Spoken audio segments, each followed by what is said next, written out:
Sutra Teratai yang menakjubkan, bab 7 perumpamaan kota gaib. Xun Fa Xiang, Sabtu 29 Januari 2022. Memupuk benih sebab dan memperoleh buah akibat berupa kalpa dan negeri yang agung. Memupuk benih sebab dan memperoleh buah akibat sebagai balasan karma lingkungan dan balasan karma langsung berupa negeri yang luar biasa menakjubkan.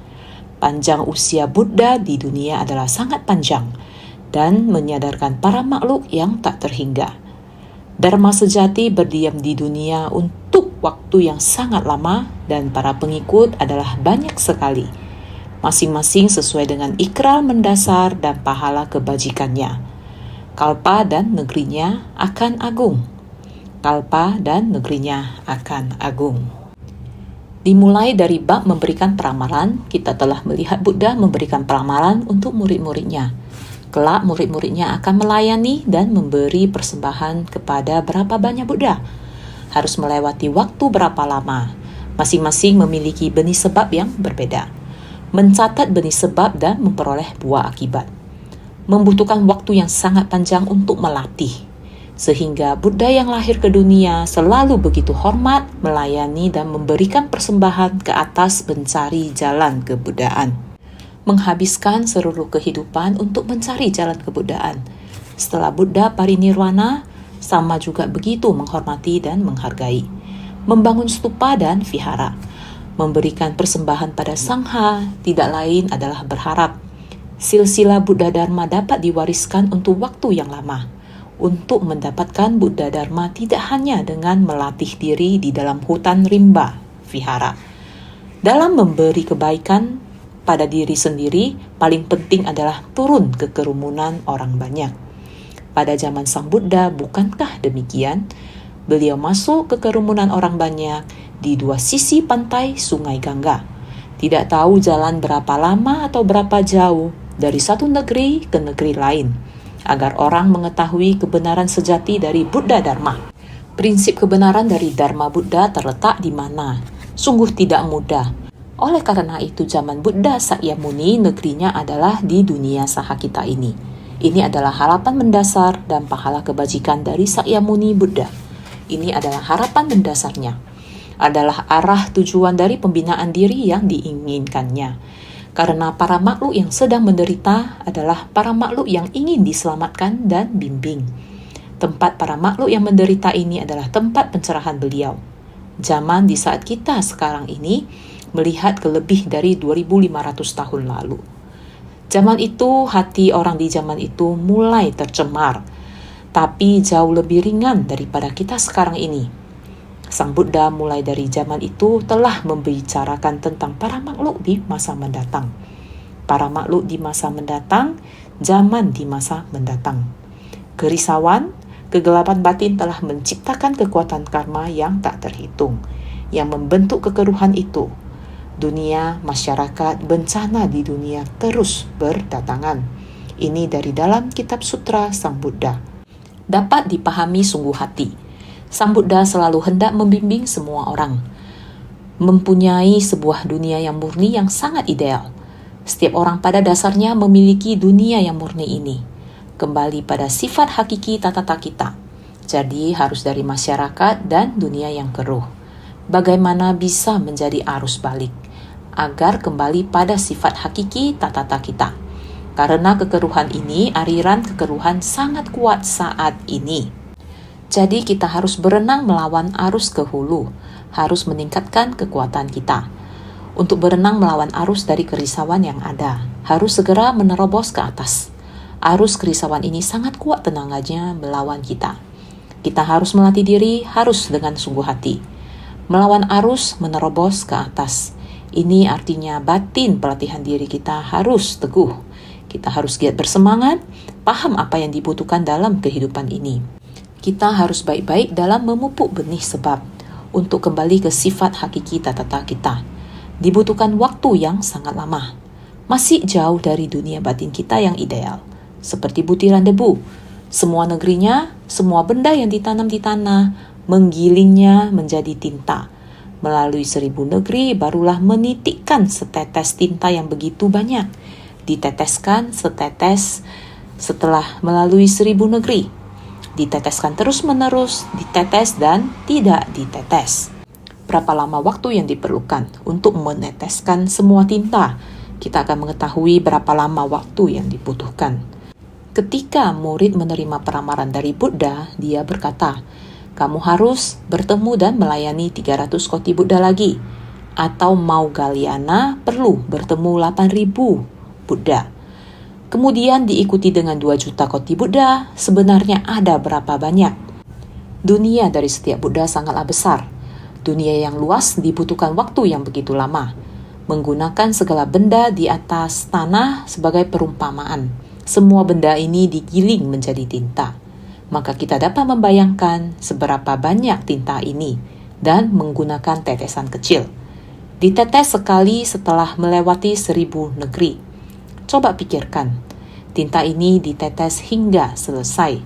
Berapa lama waktu yang dibutuhkan? Tanah yang seberapa luas?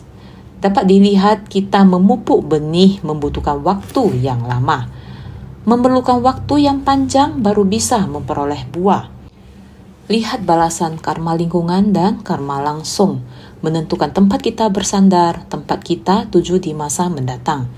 Mencapai kebudayaan ingin menyelamatkan para makhluk. Tanah kita pasti negeri yang luar biasa menakjubkan. Di bab memberikan pelamalan, kita telah membahas beberapa jenis negeri, yang mana semuanya berkilauan dengan cahaya permata berharga. Semuanya adalah barang berharga, tidak peduli tanah luas ataupun jalanan. Semuanya sangat rata dan datar. Semua yang dihasilkan berupa barang berharga. Pohon berharga yang berjajaran, bahkan buah yang dihasilkan pohon ini pun seperti mutiara. Berbutir-butir bersinar dan berkilau. Seperti bunga permata menutupi tanah. Ini sebenarnya alam apa? Yaitu sangat ideal, batin kita semua tertarik. Tempat ideal yang kita angankan. Namun ini membutuhkan waktu yang sangat lama. Menempatkan harapan kita di tempat yang jauh. Kembali menghadapi kenyataan, melatih diri dengan bersungguh-sungguh, memupuk benih sebab kita. Menghadapi penderitaan para makhluk yang banyak sekali. Kita harus bersungguh-sungguh memahaminya. Memahami kebenaran tentang penderitaan di dunia. Inilah harapan mendasar Buddha, yakni Buddha Sakyamuni. Di dunia yang penuh akan penderitaan ini, tempat berdiam dari kelahiran kembali 5 alam kehidupan. Di dunia yang perlu bersabar menahan penderitaan ini, membabarkan tentang penderitaan kepada para makhluk, bahkan dengan jelas-jelas juga menganalisa untuk kita dari mana sumber penderitaan tersebut. Sumber penderitaan yang terakumulasi itu apa? Ini adalah dari batin kita. Batin kita ternoda, noda yang tidak bersih. Sebersit ketidaktahuan akan melahirkan 3 tanda halus. Keserakahan, kebencian, dan kebodohan. Dengan kondisi luar sebagai kondisi pendukung akan menumbuhkan 6 tanda kasar. Tanda hentinya meningkat 6 akar indera terhadap 6 objek indera. Kesadaran batin kita bersentuhan dengan kondisi yang ada di luar. Apabila kita tidak bersungguh hati menjaga kesadaran pikiran kita, apabila tidak dijaga dengan baik, 6 akar indera kita bersentuhan dengan 6 objek indera di luar, sebersit niat pikiran akan muncul. Tidak akan dapat membedakan benar dan salah. Melihat kondisi yang indah, menikmati keadaan sekitar, kita akan demikian tertarik olehnya. Ya, tidak salah, demikian akan terbawa olehnya. Inilah yang dinamakan karma akan mengikuti kita. Di saat hembusan nafas kita yang terakhir, kondisi luar langsung muncul dan memikat Anda. Diajak oleh orang yang sangat kita cintai. Ketika kondisi yang paling diharapkan muncul, kamu pun akan mengikutinya. Sekalinya ikut dan yang harus dirasakan adalah tubuh diiris oleh pisau angin. Lahir dengan menangis, inilah mengapa kita harus melatih diri. Melatih diri agar ketika kondisi muncul, kita pun tidak langsung mengikuti kondisi tersebut. Kita harus menjaga niat pikiran kita dengan baik. Niat pikiran kita, benih ini harus dijaga dengan baik. Kita berada di dunia saha ini, mendengar dharma dari Buddha Sakyamuni, terus berlanjut sejak 2000 tahun lebih. Semuanya merupakan nilai kebenaran akan penderitaan. Semuanya merupakan noda batin yang terakumulasi. Kerisauan batin ini, ketika kita bisa memahami asal muasal dari noda batin ini, maka kita akan dapat memahami cara untuk melenyapkan noda batin. Apabila kita tidak mengetahui dari mana sumber noda batin, maka kita akan selalu mengikuti kondisi luar dan terseret oleh kondisi luar tersebut. Sehingga kita mengikuti karma dan membawa karma. Dari kehidupan ke kehidupan tanpa henti terus memperbanyak karma. Tujuan kita melatih diri adalah untuk melenyapkan penderitaan.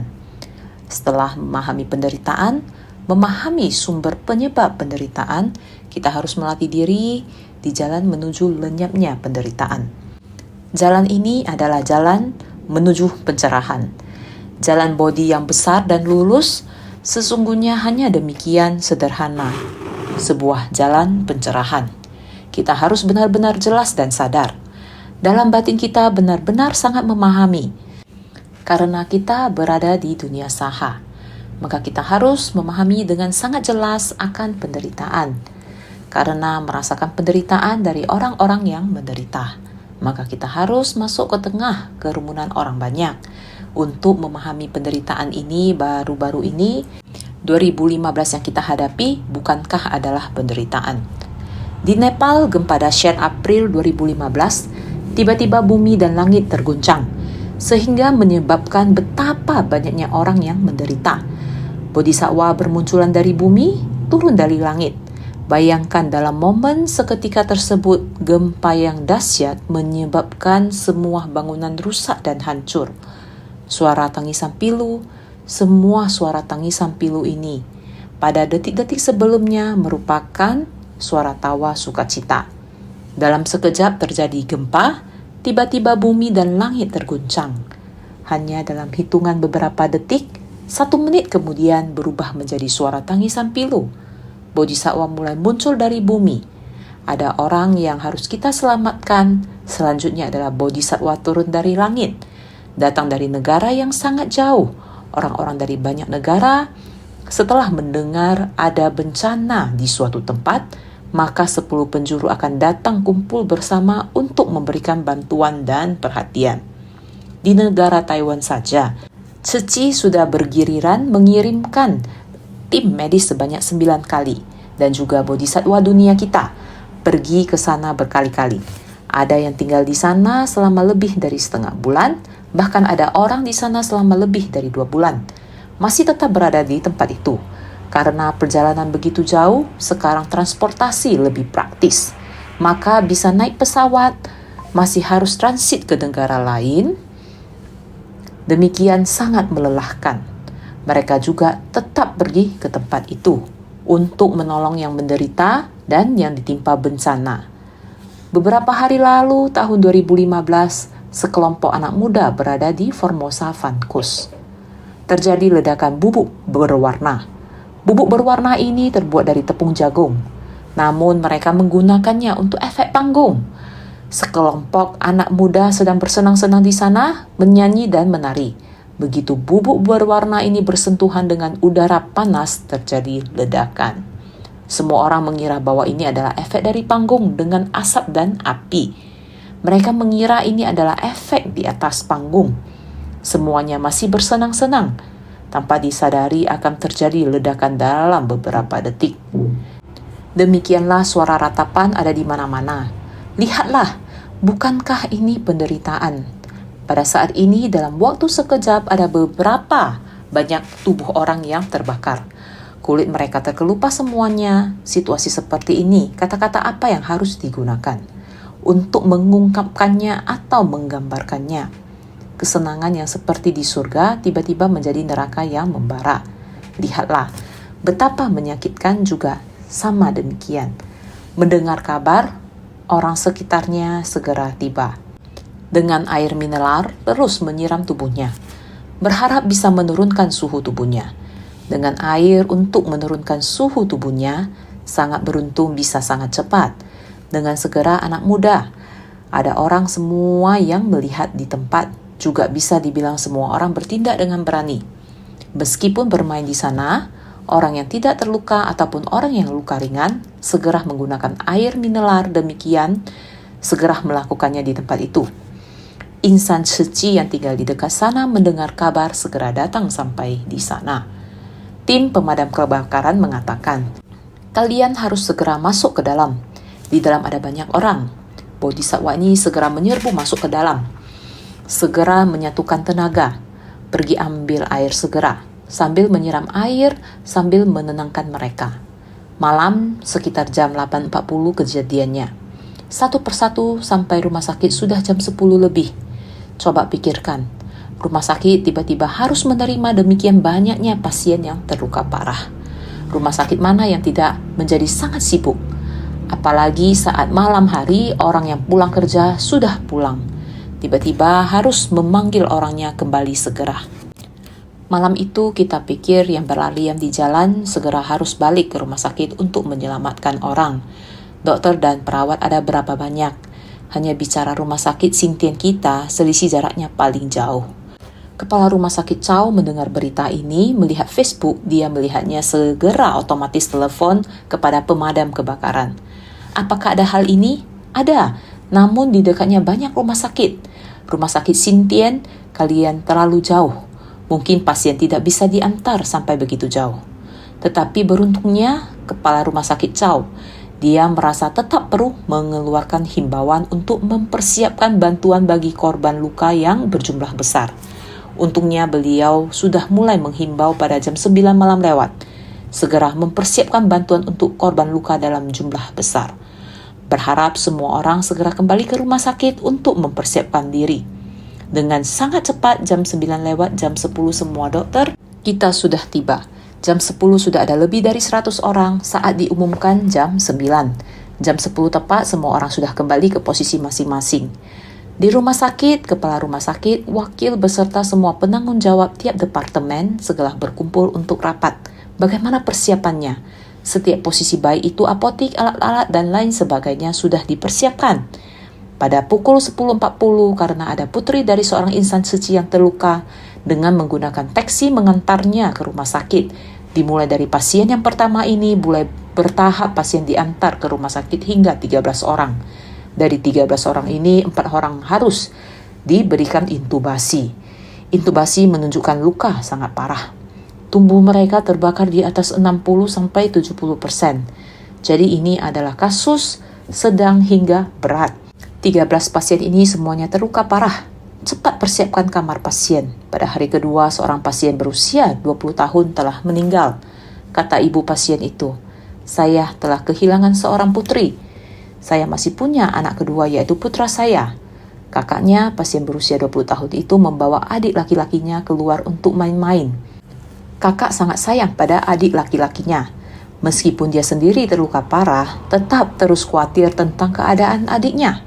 Adiknya juga 80-90% luka parah. Sang ibu melihat putrinya sangat menderita kesakitan, jadi dia rela melepaskannya. Tapi kakak perempuan ini masih tetap khawatir pada adiknya. Saat masih mengkhawatirkan adik laki-lakinya, dia meninggal dengan sangat menderita kesakitan. Bagaimana bisa seorang ibu menanggung semua ini? Putrinya telah meninggal, putraku, semoga putraku selamat. Lihatlah rasa sakit di hati ibu ini. Perasaan luka dan rasa sakit itu. Ada ibu lain di rumah sakit kita. Situasi ibu yang satu ini lebih memilukan. Dia berasal dari Cina, suaminya sudah meninggal, dia membesarkan 2 anak, seorang putri dan putra. Dia juga menikah lagi dengan seorang veteran militer Taiwan, berharap memiliki kehidupan yang stabil di Taiwan. Tak disangka suami kedua juga meninggal. Jadi ibu ini harus bekerja. Kali ini putrinya mengalami luka parah seperti ini. Tahu bahwa sudah tidak ada harapan lagi. Dia sudah berbaring diintubasi di rumah sakit kita, Venbu ini. Di hari kedua dia berkata kepada pihak rumah sakit, saya hendak bekerja, saya harus meneruskan kehidupan. Saya memiliki anak, saya ingin meneruskan kehidupan. Saya tidak boleh kehilangan pekerjaan ini. Saya harus pergi bekerja. Anak perempuan saya serahkan kepada kalian.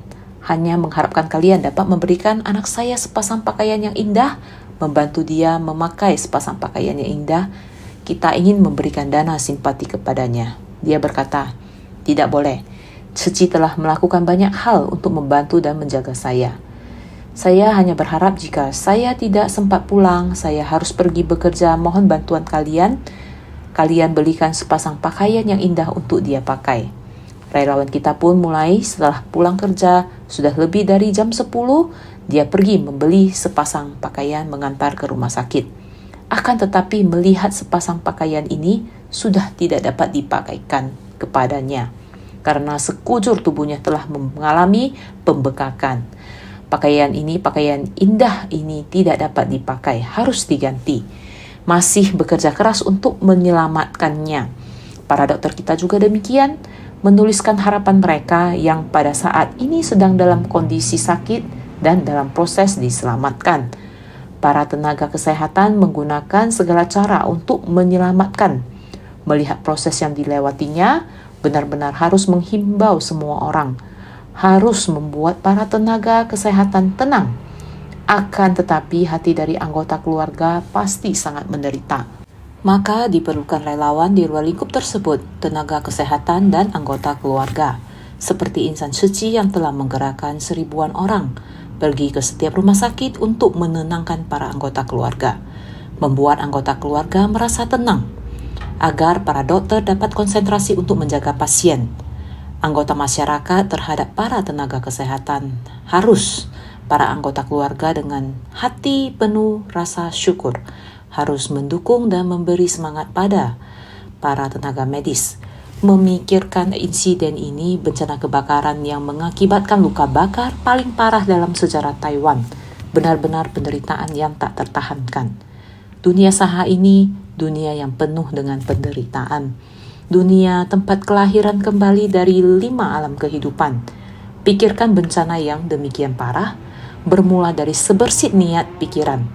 Berkumpul di tempat tersebut di Taman Kreasi. Bukankah ini akumulasi dari kekuatan karma? Anak muda dari wilayah tengah dan selatan Taiwan juga datang ke tempat ini dan menderita luka. Penderitaan di dunia seperti ini terkumpulnya sebab dan kondisi yang tak terbayangkan. Sehingga dikatakan sebab dan kondisi di dunia ini, kita harus sangat bersungguh hati untuk menghayati sebab dan kondisi dari sumber penderitaan ini, sehingga dikatakan memupuk benih sebab. Hanya dengan 2 kata ini, memupuk benih sebab, kita bersungguh hati untuk menghayati seiring dengan panjang dan pendeknya waktu. Jenis negeri ini, negeri yang berbeda. Negeri di dunia ini, di tempat mana akan terjadi masalah. Perubahan cuaca setiap hari, demikian juga saat ini di Chicago.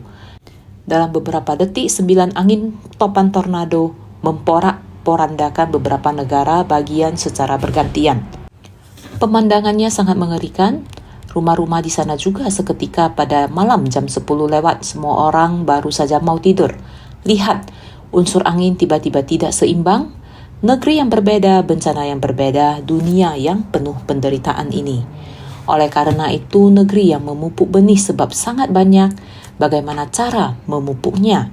Demikian pula di setiap tempat, bahkan di Chicago. Insan suci juga bergegas untuk terlibat, mengunjungi dan memberikan bantuan bencana. Di Nepal juga sama, dan juga Taiwan.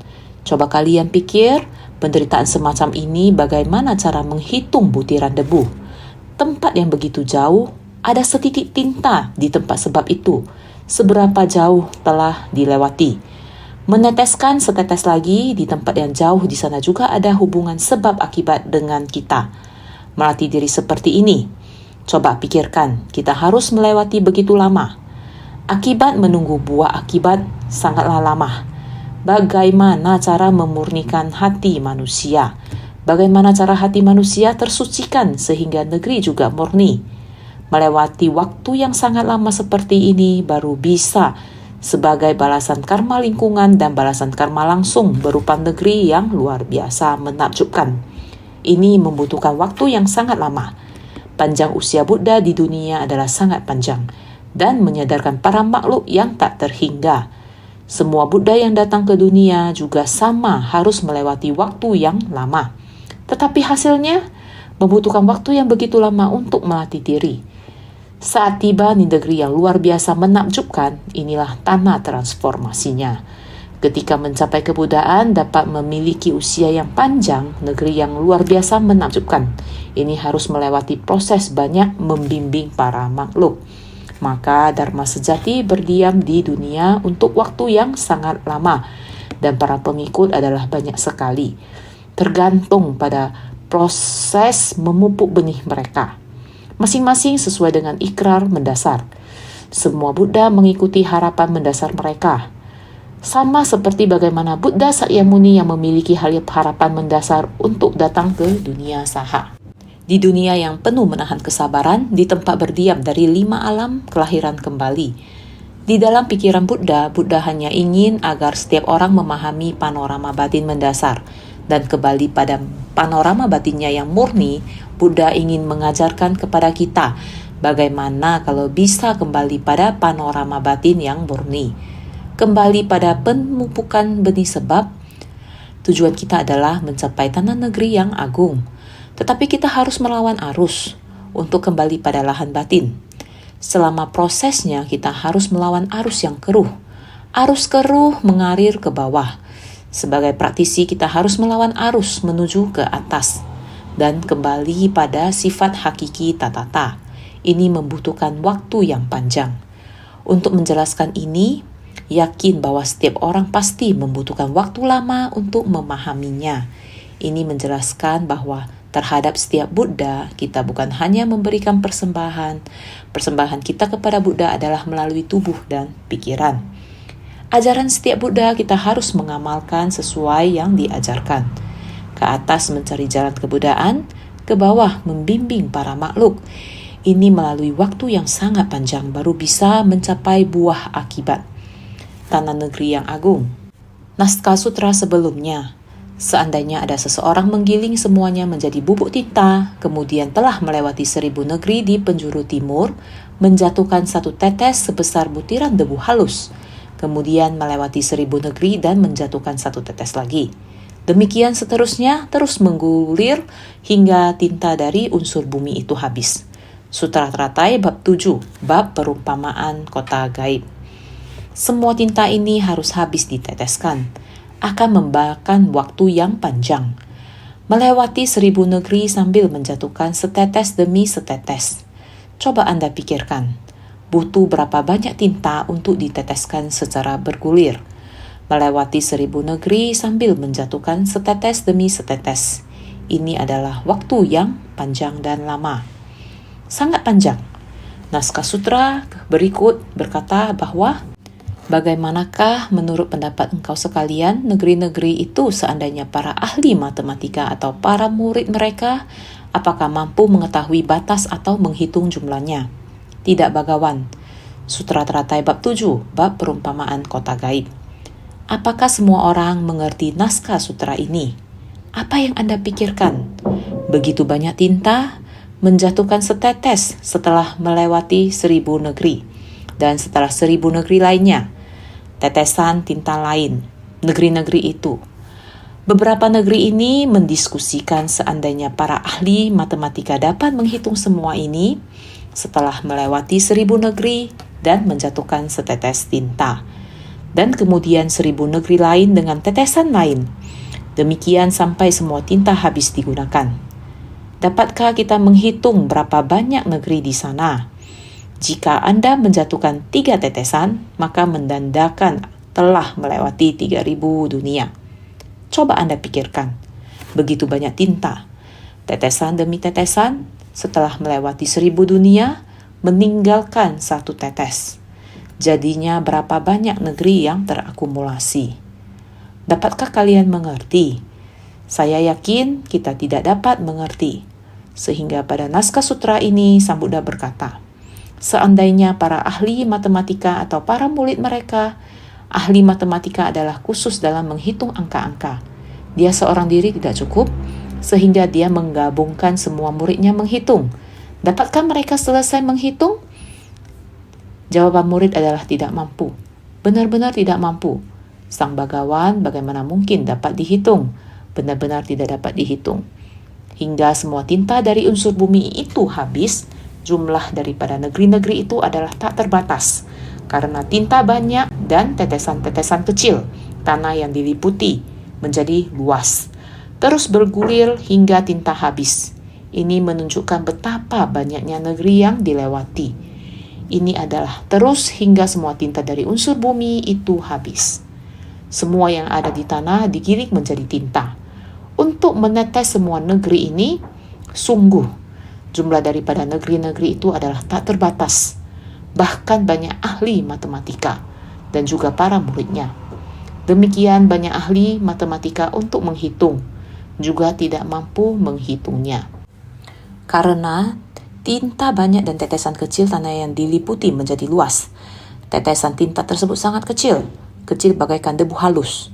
Naskah sutra sebelumnya ada menyebutkan sebesar butiran debu halus. Demikian halus dan untuk menetes demikian banyak negeri, terus bergulir hingga tintanya habis. Ini menunjukkan banyaknya negeri yang dilewatkan. Maka dikatakan, bagaimana menurut pendapat engkau sekalian?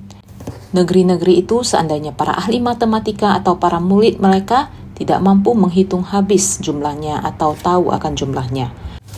Para guru matematika ini tidak mampu menghitung habis jumlahnya atau tahu akan jumlahnya.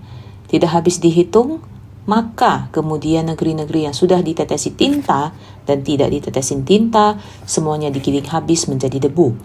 Bila setiap titik debu ini diumpamakan sebagai satu kalpa, bilangannya adalah 1 miliar koti asemkaya kalpa yang tak terhingga dan tak terbatas. Makanya dikatakan sebagai tak terbayangkan. Yakni 1000 negeri baru meneteskan satu tetes, maka di antaranya ada negeri yang tidak tertetes. 1000 negeri baru meneteskan satu tetes. Ada negeri yang ditetes, ada juga yang tidak. Semuanya digabungkan. Kemudian semua ini digiling lagi menjadi debu. Dari debu diperumpamakan sebagai kalpa, menggunakan demikian bagaimana mampu menghitungnya. Sehingga bilangannya adalah 1 miliar koti asam kiaya kalpa, yang tak terhingga dan tak terbatas. Ini adalah asem kiaya kalpa yang tak terhingga dan tak terbatas adalah 1 miliar koti asem kiaya kalpa. Asem kiaya adalah tidak mampu untuk menghitungnya, apalagi 1 miliar koti asem kiaya kalpa yang tidak bisa dihitung. Makanya dikatakan sebagai tak terbayangkan. Maka disebutkan sebelum kalpa sebanyak butiran debu dulu, sekalipun debu yang diteteskan telah habis, tetapi kalpa sebanyak butiran debu belum berakhir. Awal dari tanpa awal, atau berawal dari tanpa awal adalah tiada akhir dan tiada awal. Artinya adalah sebelum kalpa sebanyak butiran debu dulu, begitu lama sebelumnya, itu butiran debu. Itu tetesan tinta untuk ditetes habis. Begitu banyak negeri, akan tetapi kalpa sebanyak butiran debu belum berakhir. Waktu masih belum berakhir, tetesan tinta sudah berakhir. Tetapi waktu masih belum berakhir. Awal dari tanpa awal. Awal yang dari tanpa awal yaitu tidak bisa dikatakan awal dari awalnya. Harus bagaimana mendeskripsikan? Tidak bisa. Awal dari tanpa awal atau berawal dari tanpa awal. Coba pikirkan awal dari tanpa awal. Berawal dari tanpa awal, ini berawal dari kapan? Adalah tiada akhir dan tiada awal.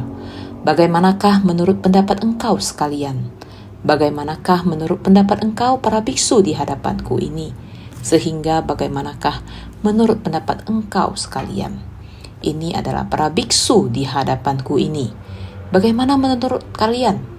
Buddha Sakyamuni tetap mengatakan kepada semua orang, bagaimana menurut kalian semua? Para biksu ada cara untuk menghitungnya. Apakah bisa dipahami? Negeri-negeri itu, negeri-negeri ini, negeri yang ditetesin tinta sangat banyak, tidak dapat dihitung. Seandainya para ahli matematika atau para murid mereka mengumpulkan begitu banyak ahli matematika untuk menghitung, ditambah lagi muridnya juga tidak dapat dihitung. Ahli matematika hanya satu, tetapi muridnya sangat banyak. Begitu banyak ahli matematika dan para murid yang tak terhingga. Apakah dapat mengetahui batas dari dunia? Apakah mampu mengetahui batas atau menghitung jumlahnya? Mampu mengetahui batas dari dunia, tetapi apakah mampu mengetahui jumlah dari negeri-negeri yang ditetesin tinta? Ada lagi, mampu mengetahui batas dari dunia, tetapi apakah mampu mengetahui jumlah dari negeri-negeri yang ditetesi tinta? Masih tidak sanggup, sehingga menjawab tidak bisa. Tidak bagawan, tidak ada, tidak sanggup. Bagawan ini hal yang tidak mungkin. Tidak bagawan, bilangannya sangat besar dan jumlahnya sangat banyak. Benar-benar tidak mampu dipikirkan dengan kekuatan intelek dari ahli matematika atau didiskusikan dengan mulut. Jadi persamuan agung menjawab Buddha, tidak, tak mampu diketahui. Bilangannya sangat besar dan jumlahnya sangat banyak. Benar-benar tidak mampu dipikirkan dengan kekuatan intelek dari ahli matematika.